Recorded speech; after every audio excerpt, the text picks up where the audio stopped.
China ప్రాంతానికి వెళ్ళి దోపిడీల మీద దోపిడీ చేస్తున్నారు. చైనా ప్రాంతానికి విలీనం కావడమే కాకుండా భారతీయ సంస్కృతిని ఆదరించి వారే భారతీయ సంస్కృతిని సాంప్రదాయాలని స్థానిక మౌర్య పాలకులపై వారు విజయాన్ని సాధించి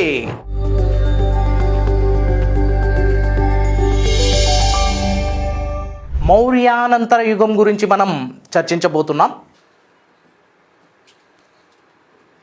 The post-Mauryan years, many foreign kingdoms penetrated the northwest frontier provinces of India, and further they moved towards northern provinces of India.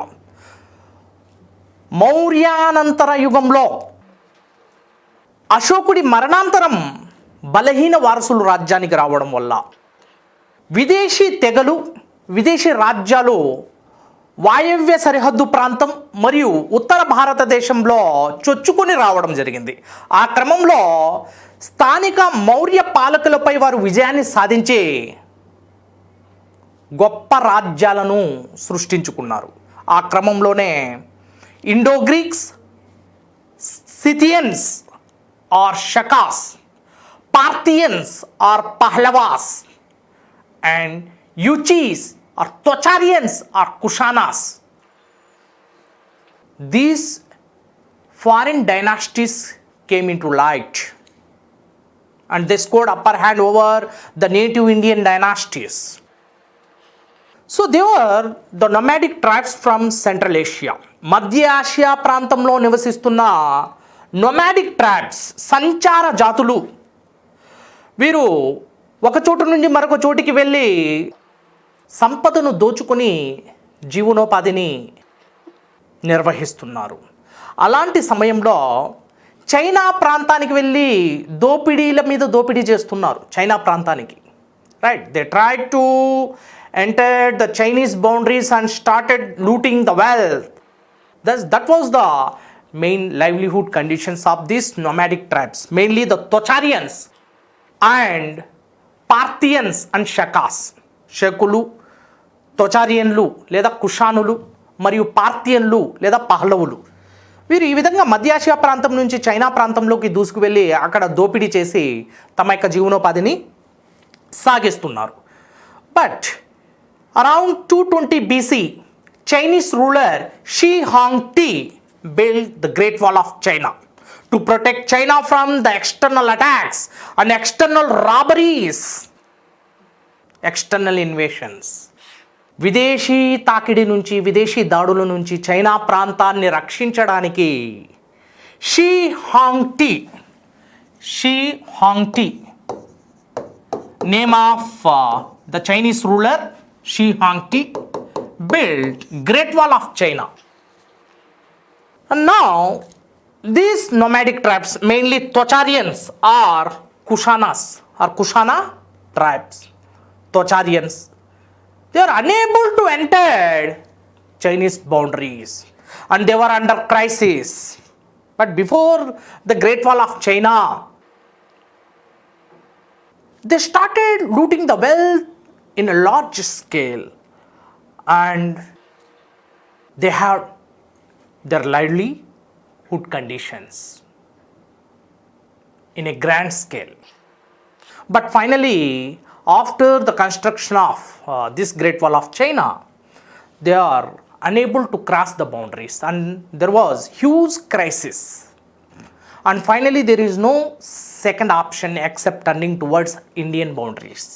So thus, these Kushanas or Tocharians and Scythians or Shakas and Parthians, they move towards northwest frontier provinces of India, and this part is northwest frontier provinces of India. So around China, the Great Wall of China was built by Shi Huangdi around 220 BC, and these nomadic tribes were unable to enter the Chinese boundaries. So this man, Shi Huangdi, Chinese ruler, he took an intelligent step in order to stop these external invasions.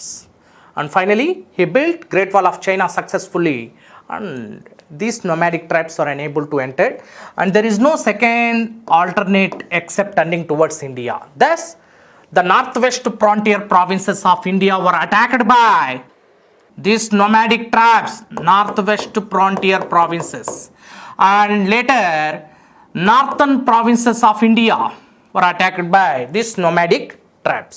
Thus, the foreign rule started in ancient times or ancient Indian history. ప్రాచీన భారతదేశ చరిత్రలో ఆ విధంగా విదేశీ పాలన అనేది ప్రారంభమైంది.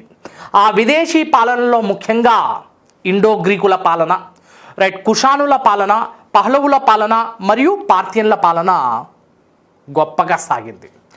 Right, వారు భారతీయ సంస్కృతితో మమేకమై సహజీవనం సాగిస్తూ భారతీయ సంస్కృతిలో విలీనమైపోయారు. విలీనం కావడమే కాకుండా భారతీయ సంస్కృతిని ఆదరించి వారే భారతీయ సంస్కృతిని, సాంప్రదాయాలని, భారతీయ నాగరికతను స్వీకరించి భారతదేశంలో పూర్తి స్థాయిలో విలీనం కావడం జరిగింది. ఆ క్రమంలో భారతీయ సంస్కృతిని వీరు ప్రచారం చేయడం జరిగింది. రైట్, విదేశీయులైనప్పటికీ భారతీయ సంస్కృతిని గొప్ప స్థాయిలో ప్రేమిస్తూ భారతీయ సంస్కృతిలో విలీనం కావడం జరిగింది. This is how these nomadic tribes merged in the Indian culture and they had great affection and love with Indian culture and civilization, and finally they started the propagation of Indian culture towards the Central Asian countries or Middle Asian countries. So that was the great thing about the foreign kingdoms in the ancient classical past of India soon after the death of Ashoka during the period of the weak successors of Mauryan Empire. So ఇప్పుడు ఈ కుషానులు, ఈ Indo గ్రీకులు, పార్థియన్లు మరియు శకుల గురించి మనం చర్చించుకోవాలి. So first of all let us discuss Indo Greeks. Indo Greeks, this is the number 1 dynasty in India. Came from northern part of Afghanistan, Bactria, a place located in northern Afghanistan called Bactria. Bactria, it's not bacteria, it's Bactria. Bactria name of a place located in the northern province of Afghanistan. So ఈ Bactria ప్రాంతం నుంచి భారతదేశానికి రావడం జరిగింది Indo Greeks. The second Greek invader to India was Demetrius. Was the second Greek invader to India, Demetrius. Then what about the first Greek invader to India? Alexander the Great. Undoubtedly, he was the champion of the world, who conquered the whole world and came under the clutches of Alexander the Great, a Macedonian emperor, created a vast suzerain and sovereign power throughout the world. From the Nile River Valley to the Indus River Valley and across the tributaries of River Indus. He conquered many territories and became the powerful monarch and a great emperor of this world. After Alexander, the second Greek invader to India was Demetrius. Was he? Demetrius, second Greek hero to India, who invaded northwest frontier provinces of India successfully. And soon after conquering the northwest frontier provinces of India, he appointed his commander-in-chief as the governor of his territories. He appointed Menander, this person, Menander, as the governor of the conquered territories of Demetrius. And finally, Demetrius returned to his homeland, Bactria.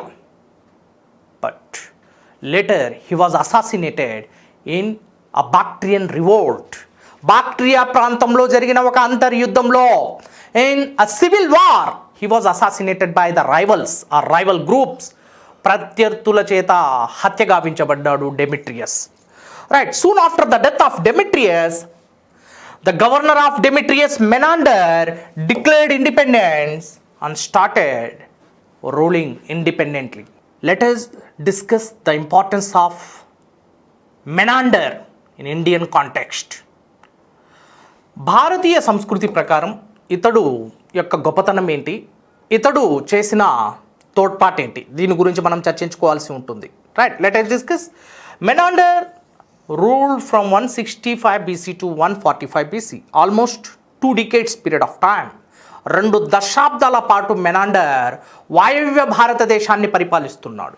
Right, Menander 1 was also known as Milinda in Indian context. Milinda, very important. Milinda in Pali language. See here, in Pali language, Menander is also known as Milinda. But in Greek sources called him Menandra, Mindra, Greek sources. But coming to Pali language or Indian context, Indian literary sources considered him as Milinda, a great warrior, and a warrior who is having the capability and tendency to rule a territory and a province. ఒక రాజ్యాన్ని పరిపాలించే సత్తా కలిగిన ఒక గొప్ప యుద్ధ వీరుడు Menander అంటూ బౌద్ధ గ్రంథాలు తెలియజేస్తున్నాయి. Because Buddhist text mention him as Sura వీరాధీర, praised through a poetical exaggeration, because he was the great promoter of Buddhism. He propagated Buddhism in a wide scale. So Buddhist text praised him very much. Right, let us discuss about Menander. Menander ruled from Sakala or Sialkot, present Pakistan. Sialkot or Sakala was the capital of Menander, and this is present northwest frontier provinces, Pakistan, the borders of Baluchistan. Right, Sakala was the capital of Menander, and Menander extended his empire from river access to river Indus. Axis నదీ తీరం, దాదాపు ఈ axis నదీ తీరం ఉత్తర ఆఫ్ఘనిస్తాన్ ప్రాంతంలో ఉంది. అక్కడి నుంచి తీసుకొని సింధు ముఖద్వారం వరకు, సింధు నది వరకు తన యొక్క సామ్రాజ్యాన్ని విస్తరించాడు Menander, a powerful governor of Demetrius. And here Menander ruled for a lengthy period of duration, more than 2 decades, 2 దశాబ్దాల పైచులకు పరిపాలించాడు ఈ Menander.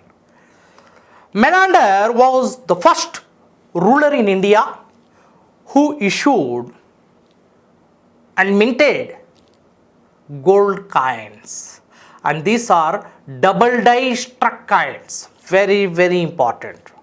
Gold coins were minted by Menander. బంగారు నాణాలను భారతదేశంలో మొట్టమొదటిసారిగా ముద్రించిన ఘనత ఇండో గ్రీకులకు దక్కుతుంది. Was he? Menander was first to issue the gold coins. బంగారు నాణాలను మొట్టమొదటిసారిగా భారతదేశంలో ప్రవేశపెట్టిన వారు. Introduce gold coins first time in the history of India. And these gold coins are double die struck in nature. Right, so these gold coins, many gold coins were minted by this Menander. These are double die struck coins. So 2 వైపులా కూడా ముద్రించబడిన నాణాలనే double die struck coins అంటాం ఇంగ్లీష్లో. Right, ఈ coins యొక్క లక్షణాల్లోకి వెళ్తే అబ్వర్స్ of the coins ముఖ చిత్రాలు. So Menander minted his own image on the upwards of the coin, and the reverse of the coin మతాచారాల గురించి తెలియజేస్తున్నాడు. His religious practices and religion. Right, he adopted Buddhism as the state religion. రాజ్యంలోనే అధికార మతంగా బౌద్ధ మతాన్ని ఇతడు గుర్తించడం జరిగింది. రైట్, భారతదేశ చరిత్రలో మొట్టమొదటిసారిగా బంగారు నాణాలను వేయించిన వారు ఎవరు? ఇలాంటి ప్రశ్నలు మనకి పలు సందర్భాల్లో వచ్చాయి. ఇండో-గ్రీకులు. And what was the name of the ruler? Menander. Right. So the titles mentioned on the coins: Devarata, Devarata, Sudevarata, Sudevarata, Devarata and Sudevarata. And these titles are under the influence of Buddhism. Under the influence of Buddhism. బౌద్ధ మతం యొక్క ప్రభావంచే దేవవ్రత, సుదేవవ్రత అనే రెండు బిరుదుల్ని గ్రహించాడు ఇతడు. అంటే దీని అర్థం ఏంటంటే బౌద్ధ మతాన్ని స్వీకరించిన, బౌద్ధ మతం కోసం చాలా నిబద్ధతతో అంకిత భావంతో చేస్తున్న యజ్ఞయాగాలు, ముఖ్యంగా రథాలు, బుద్ధుడు చూపించిన ఆ ధ్యాన భంగిమలను పాటిస్తూ ఈ విధంగా దేవవ్రత మరియు సుదేవవ్రత అనే బిరుదులు గ్రహించాడు Menander. And very important source to know about Menander's conversion to the Buddhism. బౌద్ధ మతంలోకి ఇతడు మారినట్లు మనకు అందిస్తున్న సమాచారం ఏదంటే, very important source and sacred scripture of Buddhist after Tripitakas, Milinda Panho in a Pali language. Pali భాషలో ఈ గ్రంథం కనిపిస్తుంది. Note it down. This is Milinda Panho. Milinda means Menander. See here, Milinda means in Pali language, Milinda means menander, right? Milinda Panho. పన్హో means questions, questions of menanders, questions. In Pali language, పన్హో means question, Melinda means menander. Menander questions. Menander asked few questions like, who is Buddha and what is the importance of Buddha, and Buddha belongs to which clan, and the doctrines of Buddha. So this is how this Menander started questioning, and finally the questions were answered by Buddhist monk flourished in the court of Menander. So his court was adorned by Nagasena Bhikshu. Nagasena భిక్షు. నాగసేన భిక్షు అనే ఒక గొప్ప బౌద్ధ భిక్షువు ఇతడి యొక్క ఆస్థానంలో ఉన్నాడు. ఈ నాగసేన భిక్షు మిలిందుడు అడిగిన ప్రశ్నల్ని జవాబులు చెప్పాడు. మరి మిలిందుడు అడిగిన ప్రశ్నలు మరియు జవాబులు రెండింటినీ కలగలిపి రచించబడిన గ్రంథమే Milinda Panho. So this book is recorded the questions of Milinda and the answers of Nagasena. So this is the main content of the book, and this is the sacred scripture of Buddhism after త్రిపిటకాస్. త్రిపిటకాల అనంతరం బౌద్ధ మతస్థులకు అత్యంత పవిత్రమైన గ్రంథంగా భావించే గ్రంథం మిలింద పన్హో. పాలీ భాషలో రచించబడింది. Right, very very important. Pali was the language in which the book was written by Nagasena Bhikshu, and this book is also known as Nagasena Bhikshu Sutras. Nagasena Bhikshu Sutra Dharmavali. According to this book, this man converted into Buddhism. He had faith towards Buddhism. He expressed his faith towards Buddhism according to Milinda Pannho. And he also took the burden of or the responsibility of the propagation of Buddhism.